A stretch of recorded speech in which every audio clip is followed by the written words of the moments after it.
Rinse takes your laundry and hand-delivers it to your door, expertly cleaned and folded. So you could take the time once spent folding and sorting and waiting to finally pursue a whole new version of you. Like Tea Time You. Or this Tea Time You. Or even this Tea Time You. Said you hear about Dave? Or even Tea Time You. So update on Dave. It's up to you. We'll take the laundry. Rinse. It's time to be great.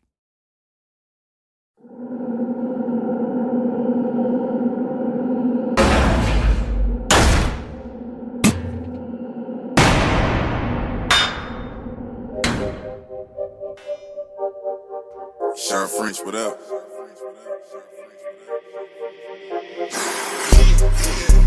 This one luck, I let the pain inspire me. I put my all in everything I'm doing. Up until it's done, I'm me for the entirety. I put it in overtime, I be working. Just know I'ma go for mine, cause I earned it. They watching, I know it's time, I confirmed it. A whole society determined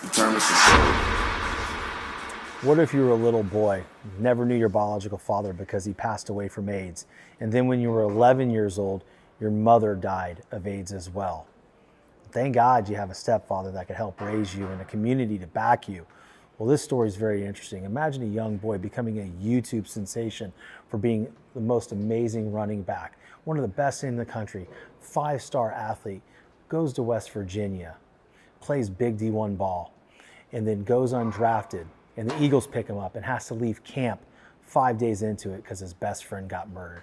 I want you to come with me on this story of Noel Devine. I think you're gonna like it a lot. Let's go.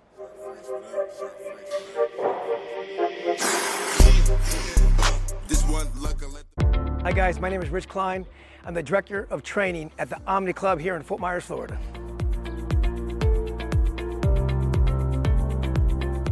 Our day-to-day at the Omni looks a lot like this. Dark 30, coming in, ready to go. Open the doors at 5 o'clock, and it's a variety of things from our SkillX classes, which is kind of like our boot camp class. There's also an O-Fit class, which is like our functional fitness class. And then we have a variety of other yoga, Pilates, bar classes, which are really incredible to engage the members and get the best results in the shortest period of time. Hi, my name is Bella Alessio. I'm a program director here at the Omni in Southwest Florida. Here at the Omni, we base ourselves here on a performance institute. We have techno gym equipment, which is the highest level of equipment that you can have. Our AI-driven technology brings us to the next level to bring you to your next level. The expectations at the Omni are the members come first, and we accept nothing less than the best. We're trying to create the best overall wellness experience, and it takes a little bit more than just buying equipment and putting it in a space. It's about the people that work here going the extra mile to make sure when people come in that their needs are met.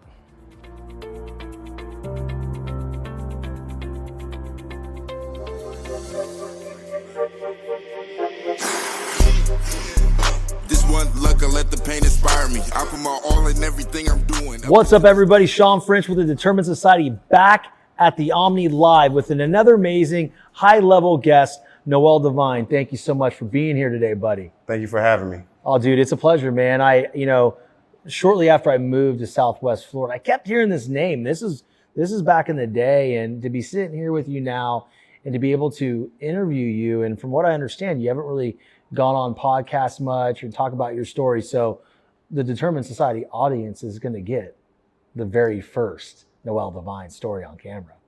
Thank you guys for having me, and thank you for giving me the platform to share my story. Absolutely, man. I mean, dude, you're a local legend here, an amazing football player. But for the audience that's, maybe way over in Nevada that may not know who you are, walk them through who Noel Devine is. Well, my name is Noel Devine. I'm a local guy, Fort Myers, Florida. Grew up in Fort Myers, Florida, playing football. I started playing football when I was like 11 years old, right after my mom passed away of HIV. She lost a battle of the disease, like I said, when I was 11 years old. And then I never met my biological father, but I was fortunate to be raised with a stepfather. So playing sports kind of helped fill that void, of losing my mom. And I've always been gifted and talented with a God-given ability and talent, fast, strong. So when I started playing football, it was just like a getaway, just to get away from everything I was going through at home. And I grew up playing in Cape Coral for a Cape Coral Junior Football Association, a great organization, good family-oriented good family-oriented atmosphere. And then from there on, I was successful from running the ball, scoring 1 or 2 touchdowns, 3 touchdowns.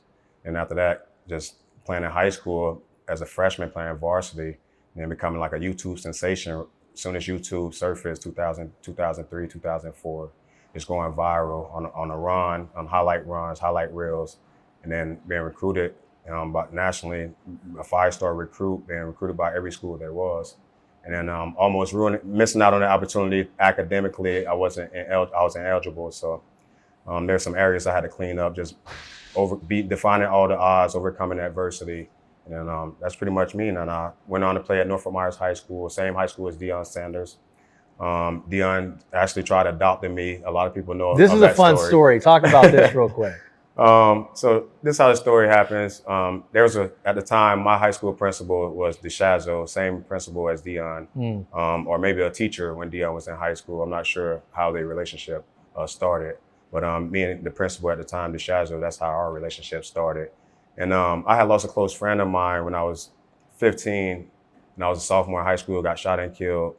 We went to tussle these kids all over, name calling over the phone. Someone dropped the M-bomb. Being kids, everyone thinks they're tough. They want to fight and battle. And I lost a close friend of mine. And at the same time, I had my firstborn on the way at 15, 16 years old. So the principal of the Shadow, to make a long story short, told Deion about me. You got this kid, he's going through things, he got these problems, but he's got a tremendous talent. And I want to see if you can mentor this kid and help him out. This episode is brought to you by State Farm.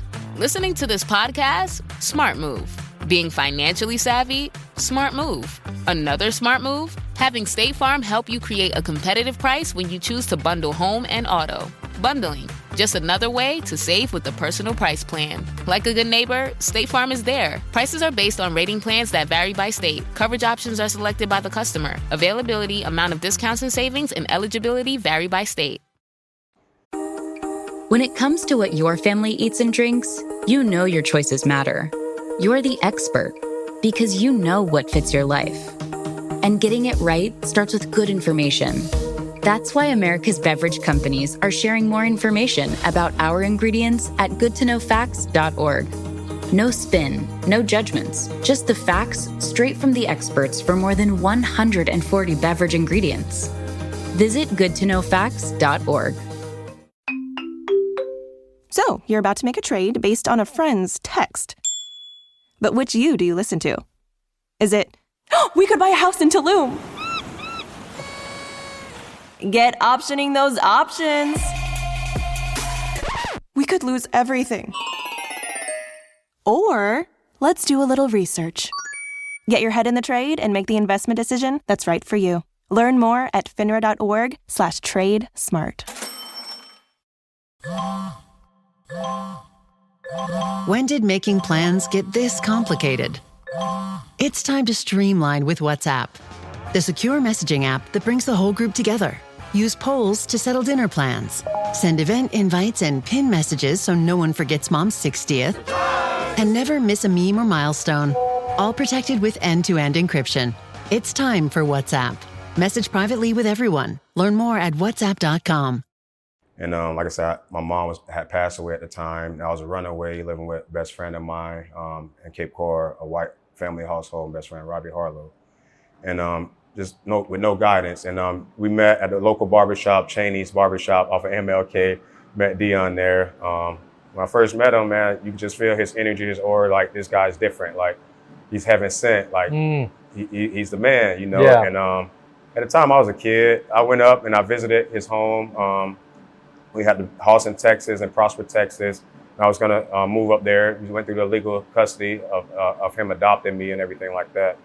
And then I even went to Baltimore with him to a training camp. That's when he was still playing for the Ravens, and he had number 37. And then right after that, I returned back to Dallas, and I was gonna start school like a couple days later or so, and I was homesick. So I ended up calling a friend back at home who I ended up living with when I was a runaway.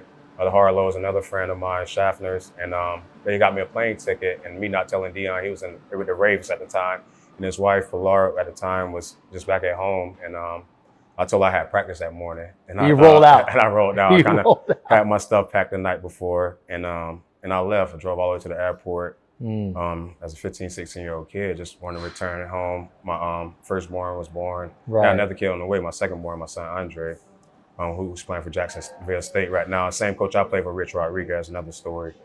But and then that's how that story, and I left, and Dion, he forgave me, man. I was a kid, just being homesick, wanted to return home.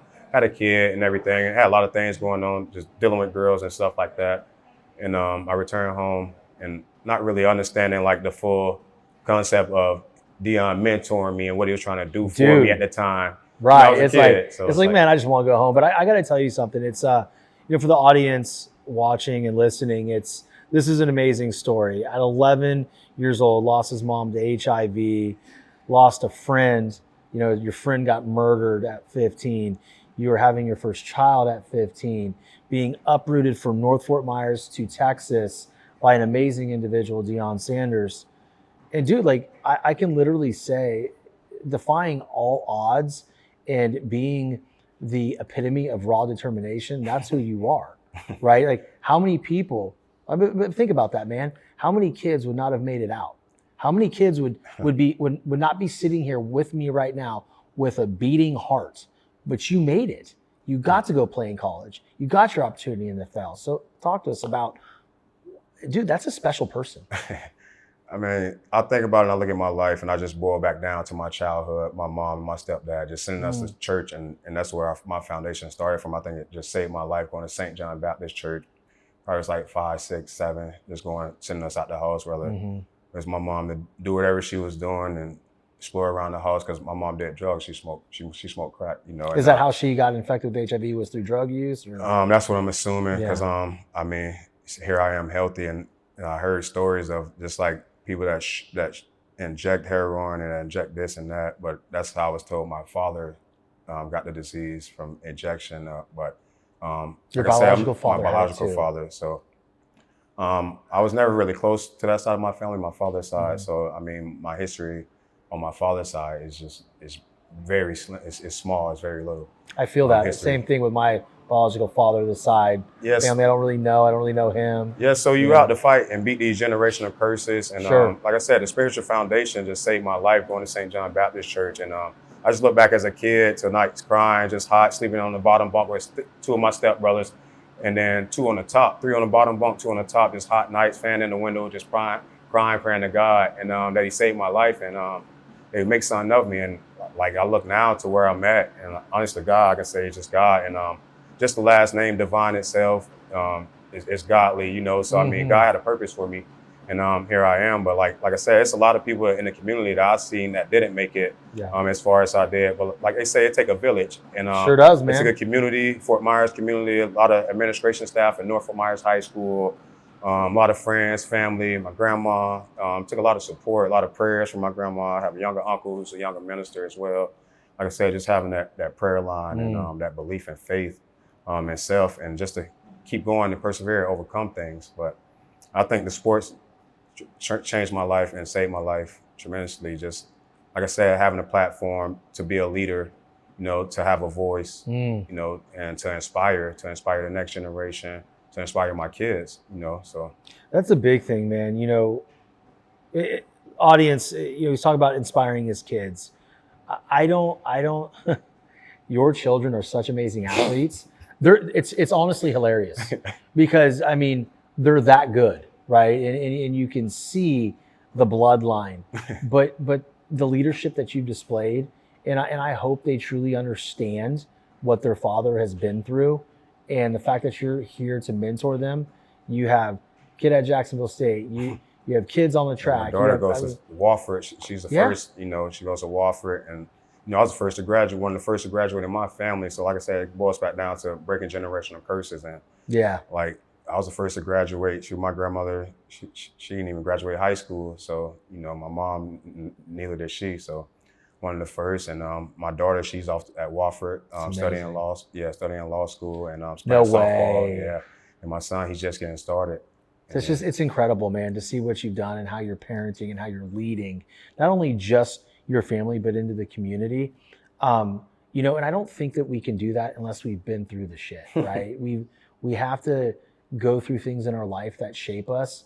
And, part of your purpose was dealing with a lot of loss early so you could come out, go to West Virginia and play at a big Power 5 school and then get your opportunity. Yeah, man. I mean, it's incredible, man. And you were electric. You were so much fun to watch. Now, you did go undrafted and you had the opportunity to play in the NFL.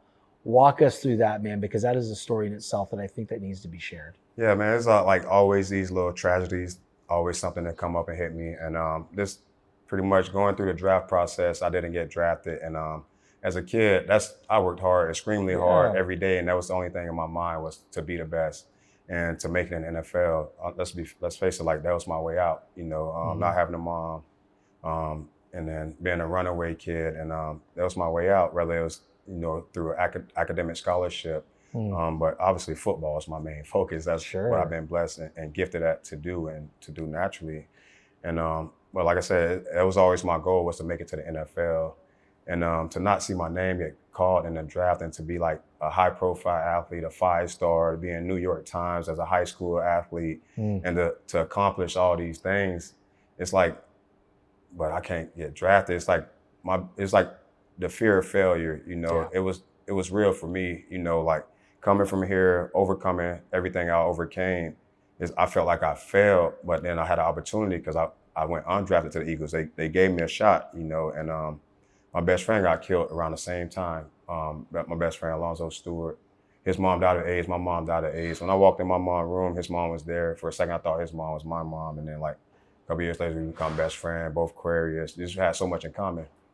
And I always had a special place in the heart. He was a brother to me. Yeah. So that happened, the draft happened. It's like 2 blows one time, boom, boom. It's like, man, I can't take this. And like the 5th day in camp, I walked out, called my agent, Eugene Parker. It was Deion's agent. And I kind of went through that process because I knew Deion, and that's how I even chose the agent, not really having a relationship with him or him really understanding me and the things I've been through. But just like, I was at a breaking point, and I walked out. And after that, I just felt empty. I'm like, man, this don't even feel right. Like, I'm not a quitter, bro. Like, so whatever I got to do to make this right, I'm going to take this route to the CFL, UFL, whichever route I got to go. So I went to the UFL, did that in Nebraska, Omaha, Nebraska, did that. It was understructured. It probably lasted like 6 games or so.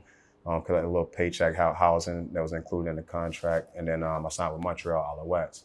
And I went to Canada, played in Canada for 2 years for Montreal. Great experience. Everything was written in French. I was a little culture shock. Had to learn how to grocery shop. Right. Because everything was different. It's not like you can't buy Jiffy peanut butter. You go to a Canadian store, you see a different brand of peanut butter.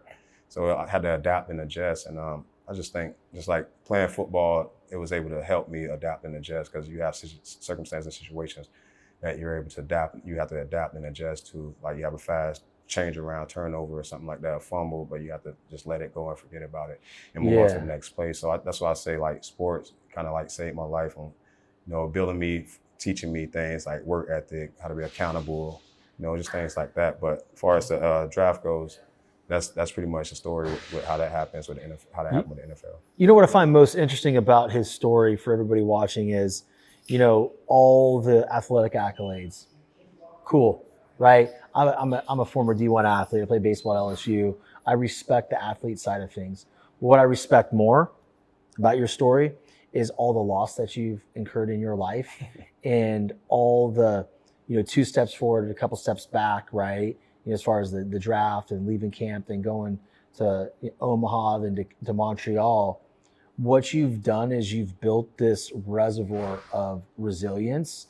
And now you're here at the Omni as one of the trainers here, and you get to impact young children.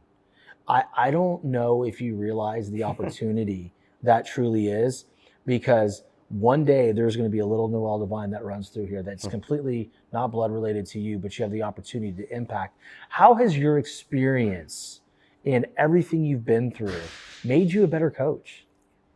I just think everything I've been through is just like I can help the next generation, next kids to go through the same thing. Just like you said earlier, I went through it for a reason. It wasn't for me, but it's for the next to come. It's crazy. Life's just like a full circle. Deion tried mentoring me. Now here I am mentoring kids. And like you said, you have to go through it, in order to get to it, the root of things, of the problem with kids, So it's a joy for me to help kids reach their full potential and push them to be the best they can be. Because I had mentors like my trainer, Coach LaDondre. He passed away this past year. He helped a ton of athletes in the community. Is that the guy in Cape Coral? Cape Coral, Naples. He's been around. He just passed away of cancer. He started at Shady Oaks, trained a ton of different generations of athletes. Myself, my kids. So like, they're just like paying it forward, to the next. I would call him. He would show up for free. So like, my heart's just in the right place. And it took me a while to accept, my purpose. For a while, I was like depressed and couldn't believe the whole thing with the NFL. So like, just like being with the kids and being around kids, just being that leader and mentoring them and showing them the way and teaching them and just building them to be the best they can be. Like I said, reach their potential. That's amazing, man. I look back at my life and in my career in baseball, and I've been sitting there, and it was back in the day, right, when it was like America Online. It was the dial-up. I was supposed to go the first day in the draft. As a catcher, I was one of the top prospects for the Arizona Diamondbacks defensively. And I'm like, dude, it's going to happen. I'm going. First day didn't go. Second day didn't go. Third day didn't go. And I'm sitting there in front of my computer screen watching my life slip away. And I had turned down so many scholarships, right? Because I wanted to go to a bigger school. I had nothing. Didn't get drafted, undrafted, didn't have any more offers because I turned them all down, right? And then finally LSU called. And, that was an up and down battle for me, some injuries, bad mindset, victim mentality. But ultimately, me not making it in Major League Baseball and getting that big check and being drafted, what it did for me was it gave me everything.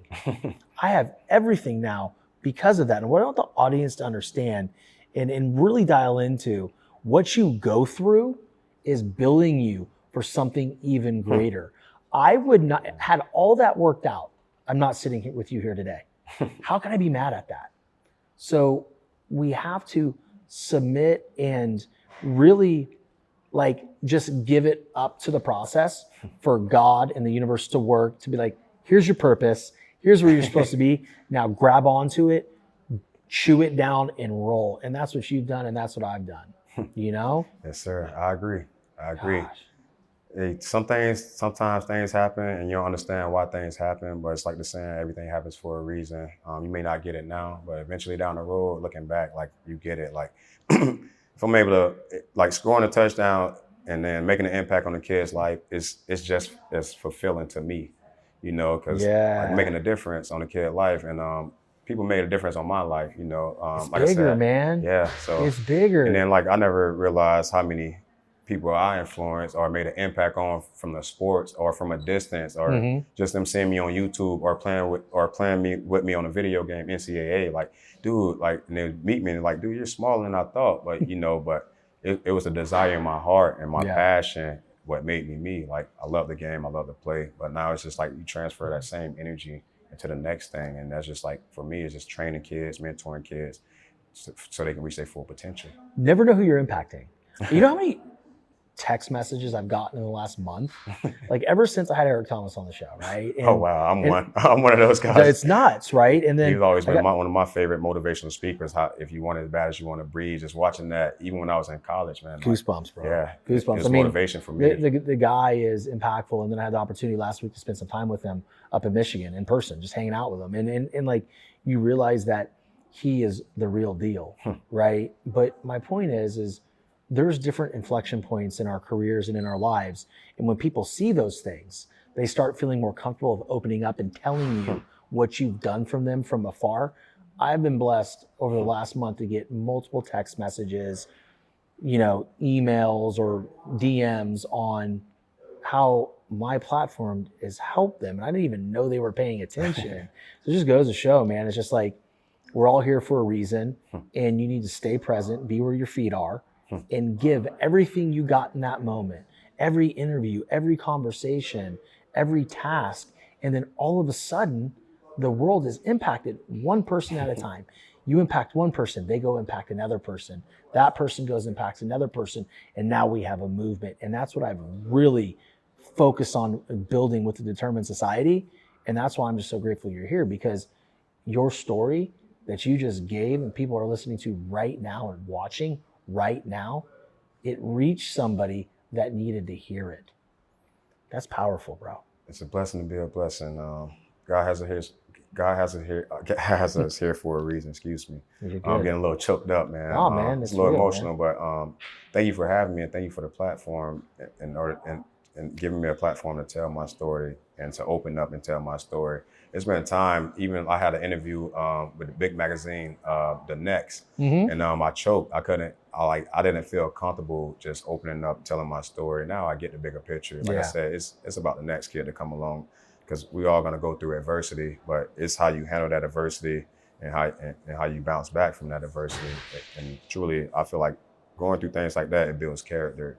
So it sure does, man. And reframing that, I choked. You didn't choke. It just wasn't the right platform, right? It wasn't the right moment for you. You weren't ready. It wouldn't have come off right. So instinctively, you pulled back from it, right? Yeah. And now here we are, however many years later, and you're getting it out. And you never have to apologize for being emotional. See, for the people watching yet again, I want to be very real with you. If you're a man or a woman and you feel like you cannot be emotional and you feel like you can't wear your heart on your sleeve and show exactly what is bothering you, to me, that's weak.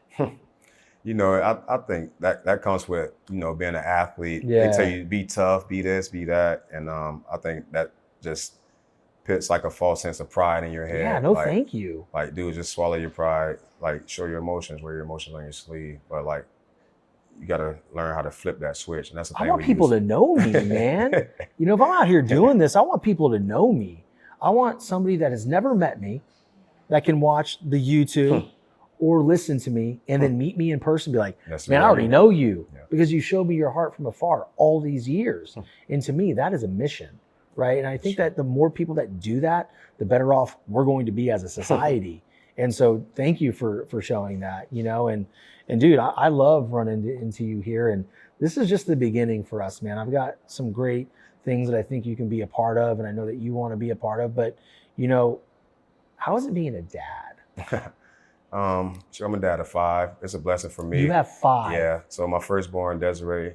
Ooh, Desiree's bro, 19. I got 3, and I got 3, and I'm like, what is going on in my life? Sometimes I can't even slow it down. Yeah, I can never be on time to things. Let's put it that way. Hey, but you was on time today. You was early, bro. It was so great. Busy. All of them are athletes. Oh, my firstborn, Desiree, she's 19. She goes to Wofford. Then it's Andre. He's 18. Go to Jacksonville State. Destiny, 16. She's a junior track runner. She's been to Junior Olympics. She's going into her junior year. Training her off with hamstring injury. She got 2 more years of high school. So next goal is to get her into college. That'll be the 3rd one. And then my son, Noel, the 3rd. He's phenomenal. Basketball, football, track, you name it. And just a great kid. And then my baby boy, Noah, he's just now getting started doing push-ups, sit-ups, being self-motivated. How old is he? He's 8. But 8. Yeah, just like being around him, being at home, like that's, for me, there's no other place I'd rather be, just being with my kids and working out with them, training them, just giving back to them, putting that energy back into my kids, because they represent me. But being a dad, I mean, it has its challenging moments. You want to get on the kids about little things because you want to give them the discipline and structure, like dishes, just little things. But it's always fun with me because my house is always the house to come to. Coach Noel, my son to bring his friends over. I coach most of his friends. Been coaching for the past 6 years and moving up every level with him. But it's fun. You know what's crazy? So I think you said at the beginning of the interview, you were the first one to graduate college, right? Yes, sir. Do you realize what you've done? No, I'm being serious. Like, do you realize what you've done for your children? I mean, you have 2 in college, and you have a 16-year-old, and in 2 years is going to be in college, or whatever that looks like. Will, pray so. I mean, like, bro, dude, that's big, man. Thank you. Do you ever acknowledge that about yourself? I mean, when I posted it on social media, I mean, I didn't really think about it, but just like to see some of the people that's closest to me happy for me and to see some of the comments, it made me feel proud of myself as a dad. And like, honestly, just dropping my daughter off, she was the first one, I bawled my eyes out and I cried. And then dropping my son off, I cried. He was a little tougher. Like, he probably shed a tear or 2, but who knows when he got to the room if he really cried or not. But it was tears of joy for me, just to see how far I've come and to see how far my kids come and what they pan out to be. Like I said, they represent me, and from my perspective, they all look like great kids to me. Yeah, absolutely. Might be biased because I'm their dad. Well, I mean, the community loves them. I mean, I follow everything they do, You know, they're good kids, man. You're a good man. You're a good coach. You're an amazing father. And you have made so much impact in this world.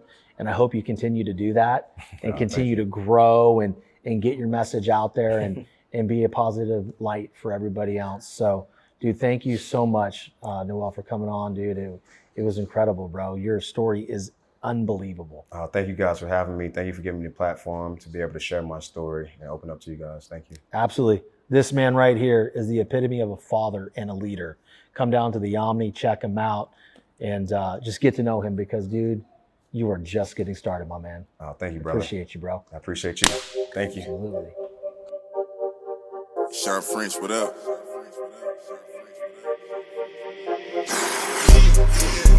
This one luck, I let the pain inspire me. I put my all in everything I'm doing. Up until it's done, I'm me for the entirety. I put in overtime, I be working. Just know I'ma go for mine, cause I earned it. They watching, I know it's time. I confirmed it. A whole society determined success.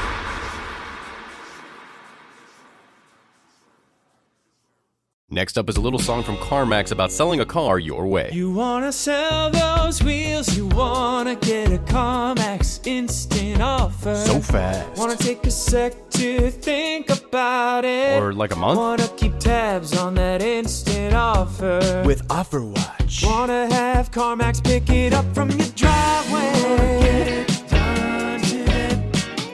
You wanna do So, wanna drive? CarMax. Pickup not available everywhere. Restrictions and fee may apply.